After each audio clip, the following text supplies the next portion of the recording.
మాకన్నా కూడా మీ వైసీపీ పార్టీకి మాడు పగిలిపోయే ఆన్సర్స్ వాళ్ళే చెప్తారు. నేను చాలా తక్కువ చెప్తున్నాను. ఇంకా వర్షాలకి పంటలు పాడైపోయినాయండి, మాకేంటి దారి అని చెప్పి మీ వైసీపీ ఎమ్మెల్యేని అడిగితే రైతులు నెరిపప్పులనేంత తులకనగా మాట్లాడితే, అరే తప్పురా బాబు ఇట్లా అనకూడదని అని చెప్పాల్సిన బుద్ధి చెప్పాల్సిన ఆ బాధ్యత లేదా మీకు? అప్పుడు మీరేం మాట్లాడలేదా? ఏమంటే మీ పరిపాలనలో గంజాయి, డ్రగ్స్ విచ్చలవిడిగా అమ్ముడైనయే, విచ్చలవిడిగా జనాల్లో చలామణి అయినయే, బ్లేడ్ బ్యాచ్లు, దుర్మార్గ మనుషులు తయారయ్యారే, ఎంతో మంది జీవితాలను పొట్టను పెట్టుకున్నారే. ఆ గంజాయిని ఆపాలను, లేకపోతే ఆ డ్రగ్స్ ని కంట్రోల్ చేయాలనేటువంటి ఆలోచన మీకు రాలేదా? ఎందుకు వస్తుంది? మీ ఎమ్మెల్యేలు, మీ కార్యకర్తలు ఎవరైతే ఉన్నారో ఇలాంటి పనులు చేసి వాళ్ళు అడ్వాంటేజ్ పొందుతున్నారు కాబట్టి మీరు కూడా ఏం మాట్లాడలేదు. ప్రజల పక్షాన్ని నిలబడి పోరాడుతున్న పవన్ కళ్యాణ్ గారు, చంద్రబాబు నాయుడు గారు ఇలాంటి నాయకుల్ని మీరు వాళ్ళ విధి విధానాలను విమర్శించకుండా వాళ్ళ వ్యక్తిగతమైన జీవితాల్లోకి ఎంటర్ అయిపోయి వాళ్ళ కుటుంబాన్ని రోడ్డుకి ఇచ్చాలని ట్రై చేసి వాళ్ళ ఫ్యామిలీస్ మీద మాట్లాడినప్పుడు మీకు కనీసం చెవుకుంటున్నట్టు అనిపించలేదా? ఇదే మీరు చేసిన నిర్వాహకం. ఇప్పుడు వచ్చేసి మహానుభావులాగా ఒక మెస్సాయి లాగా వచ్చి మాట్లాడుతున్నారా మీరు కానీ మీ నాయకులు ఎవరైనా సరే? ఎప్పుడు తెలుసుకుంటారు మీరు? ఇప్పటికైనా తెలుసుకోండి. ఇప్పటికైనా తెలుసుకొని చేసిన తప్పుల్ని మీరు సరిదిద్దుకోండి. అసలు ఇప్పుడు అర్జెంటుగా ఇప్పుడు సెంట్రల్ గవర్నమెంట్ ఢిల్లీకి వెళ్ళిపోయి ధర్నా చేసేసి రాష్ట్రపతి పాలన పెట్టమంటారా? ఏమన్నా కొంచెం మీకు ఆలోచన ఉందా? మీకు సలహాలు ఇచ్చే వాళ్ళు ఎవరో ఇంకా తెలియట్లేదు మాకు. సజ్జలు లాంటి వాళ్ళు ఎప్పుడు వెళ్ళిపోయారో ఉన్నారో తెలియదు, లేదా అలాంటి సలహాలు వింటున్నారేమో. అర్జెంట్గా రాష్ట్రపతి పాలన పెట్టాలా? నిజంగా రాష్ట్రపతి పాలన పెట్టాల్సి వచ్చిన పరిస్థితిలో ఉంటే మీ పరిపాలనలో ప్రజావేదిక కూల్చినప్పుడే పెట్టాలి రాష్ట్రపతి పాలన. అది మీ దుర్మార్గమైన పరిపాలనని పెట్టాలి. అప్పుడు పెట్టలేదే సార్. మీరు రేపు జరగబోయే సభలకి అటెండ్ కాకుండా ఉండటానికి ఓ కొత్త నాటకాన్ని, కొత్త స్టేజ్ని క్రియేట్ చేసుకుంటున్నారు. ఢిల్లీ వెళ్ళాలని ఓ పని చేయండి, మీరు వెళ్తే వెళ్ళండి ఢిల్లీ, మాకే అబ్జెక్షన్ లేదు. కానీ రేపు శాసనసభలో మీటింగ్ జరగబోతున్నాయి కదా, దానికి మీరు రండి. మిమ్మల్ని వ్యక్తిగతంగా అనొద్దని చెప్పి నా పర్సనల్ గా నేను బీజేపీ, టీడీపీ, జనసేన ఎమ్మెల్యేని రిక్వెస్ట్ చేసుకుంటాను. మిమ్మల్ని వ్యక్తిగతంగా ఏమి అనొద్దని చెప్తాను. మీరు ధైర్యం వచ్చి మాట్లాడండి. శాసనసభని ఫేస్ చేయడానికి ఎందుకండి అంత భయం మీకు? రండి, ధైర్యంగా రండి.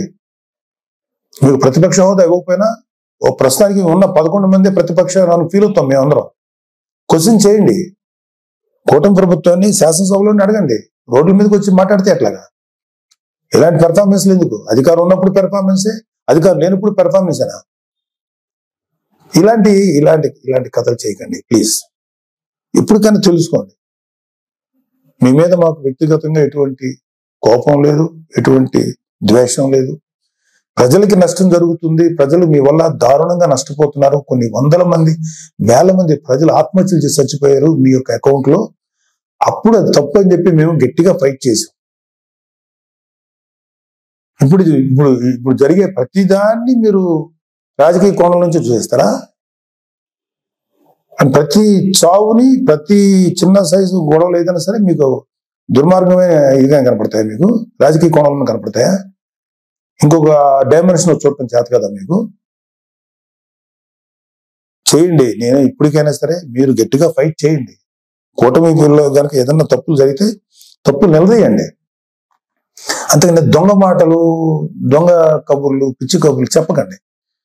మీకు ఒక పేపర్ ఉంది, మీకు భజన చేసేటువంటి కొన్ని మీడియా సంస్థలు ఉన్నాయి, పర్లేదు, వాటిని మీరు ఉంచుకోండి. కానీ మాట్లాడేదానికి, లేకపోతే మీరు ఏదైనా ఒక వ్యక్తిని నేరస్తుడిగా చేసేదో, లేకపోతే ఒక వ్యక్తిని రెస్పాన్సిబుల్ గా చేసేదానికి ఒక ఇంగితంగా, ఒక సెన్సిబుల్ గా ఉండాలి. నేను అసలు మాట్లాడకూడదు, నాకెందుకు, నేను పార్టీ పనిలో చేసుకునేవాడిని, నాకు ఈ పొలిటికల్ గా నేను మాట్లాడకూడదని నేను ఇంతకాలం మాట్లాడాలి. ఎన్నిసార్లు గత 40 రోజుల నుంచి ఓదర కొడుతున్నారు. అధికారం శాసనసభలో ప్రమాణ స్వీకారం చేసిన మొదటి రోజు నుంచి ఏం చేయట్లేదు. వెయిట్ చేయండి, అన్నీ చేస్తారు. అలాగే మీ వైసీపీ ప్రభుత్వ హయాంలో మీ నాయకులు, మీ రౌడీలు, మీ మాఫియా ఎమ్మెల్యేలు అందరూ ఎలాంటి దుర్మార్గాలు చేశారు, ఎలాంటి తప్పులు చేశారు, ఎన్ని వేల కోట్ల రూపాయలు కుంభకోణాలు చేశారు, అవన్నీ లిస్ట్ వస్తాయి, అవన్నీ బయటకు వస్తాయి, తగిన శిక్ష పెడుతుంది. మీరు మీ సొంత బాబాయ్ చనిపోతే కనీసం రెస్పాన్స్ లేని మీరు ఎలా మాట్లాడతారండి? ప్లీజ్, ఇది కరెక్ట్ పద్ధతి కాదు. ఇప్పటికైనా నేర్చుకోండి, ఇప్పటికైనా తెలుసుకోండి, ఎప్పటికైనా చెప్పుడు మాటలు, పిచ్చి మాటలు వెంట మానేయండి. ఒక మంచిగా మనం ఎలా చేద్దాం. రేపు పొద్దున 10 ఏళ్ళు ఉంటారు, 15 ఏళ్ళు ఉంటారు ఈ కూటమి ప్రభుత్వం వాళ్ళు. ఆ తర్వాత మీరు వస్తారు. నాకేమి మీరు రాకూడదని అనుకోవట్లేదు, మీరు రండి. బట్ మీరు చేసిన పెద్ద బొక్కకి కనీసం 15 ఏళ్ళ పాటు వీళ్ళుంటే ఆ తర్వాత మీరు మళ్ళీ వచ్చి చెదురు. కానీ ఈ లోపుగా మీరు రియలైజ్ అవ్వండి, మంచి దారిలో నడవండి, మంచి పద్ధతిగా నడవండి. దుర్మార్గపు వ్యక్తుల సలహాలు తీసుకోకండి. మీరు కూడా దుర్మార్గం ఆలోచన పక్కన పెట్టండి. నీతి నిజాయితీగా జెన్యూన్ ఉంటా ట్రై చేయండి. మేబీ జనాలు ఇంకో 10 ఏళ్ల తర్వాత, 15 ఏళ్ల తర్వాత మిమ్మల్ని గౌరవించవచ్చు, రెస్పెక్ట్ చేయొచ్చు. ఇలాగా అనవసరమైన మాటలు మీరు కానీ మీ ఎమ్మెల్యేలు కానీ ఇవ్వండి. ఒక 6 నెలలు టైం ఇవ్వండి, చేస్తారు. మీరు అనుకున్నవన్నీ చేస్తారు. మీరు ఏదైతే ఇప్పుడు నేరం మోపుతున్నారో కూటమి ప్రభుత్వం మీద అన్ని వాటన్నిటికీ జవాబు వస్తుంది. వాళ్ళు ఏవైతే ఈ మేనిఫెస్టోలో ప్రామిస్ చేస్తారో అవన్నీ చేస్తాం. మాకు సెంట్రల్ గవర్నమెంట్ నుంచి సంపూర్ణ సహకారం ఉంది. మీలాగా కేసుల విషయంలో ఈ రాష్ట్రానికి సంబంధించిన ఇష్యూస్ అని చెప్పి మీ పర్సనల్ కేసుల గురించి సెంట్రల్ గవర్నమెంట్ దగ్గరికి వెళ్ళి మాట్లాడిన వ్యక్తులు కాదు ఇక్కడ. పవన్ కళ్యాణ్ గారు కానీ, చంద్రబాబు నాయుడు గారు కానీ రాష్ట్రానికి మంచి నిధులు రప్పించి ప్రజల కోసం బాగు చేద్దామని, ప్రజల జీవితాలు బాగు చేద్దాం ఉన్నారు.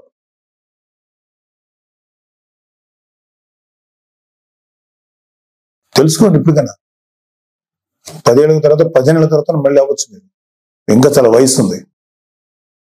దొంగ మాటలు మాట్లాడు, లేదా పిచ్చి మాటలు మాట్లాడేంత మాత్రాన జనాలు గొర్రెలా నమ్మరండి. జనాలు చాలా చాలా ఇంటెలిజెంట్ పీపుల్. వాళ్ళు ఎవడు మంచోడు, ఎవడు చెడ్డోడు, ఎవడు ఎలాంటి వాడు ప్రజలు చాలా కూలంకషంగా గమనిస్తారు. త్వరలోనే మేము కూటమి ప్రభుత్వం మీకు సరైన ఆన్సర్ చెప్తుంది. ఇవన్నీ అయిన తర్వాత వెళ్ళండి. మీరు వెళ్ళి ఢిల్లీ వెళ్ళి ధర్నాలు చేసుకుంటారా, రాష్ట్రపతి వాళ్ళు పెట్టాలి కోరుకుంటే చెప్పండి, వాళ్ళకి సహేతుకమైన కారణాలు చెప్పండి. అడగటానికి రాష్ట్రానికి అర్జెంట్గా రాష్ట్రపతి పాలన గురించో అది పెట్టాలని అర్థం ఉందా? కొంచెం ఉందా మీకు? భారతదేశానికి స్వాతంత్రం వచ్చిన తర్వాత ఆఖరికి యూపీ లాంటి రాష్ట్రాల్లో కూడా, బీహార్ లాంటి రాష్ట్రాల్లో కూడా జరిగినటువంటి అరాచకం ఆంధ్రప్రదేశ్ జరిగింది మీ 5 ఏళ్ల ప్రభుత్వ పాలన హయాంలో. అది మీరు గుర్తుపెట్టుకోండి.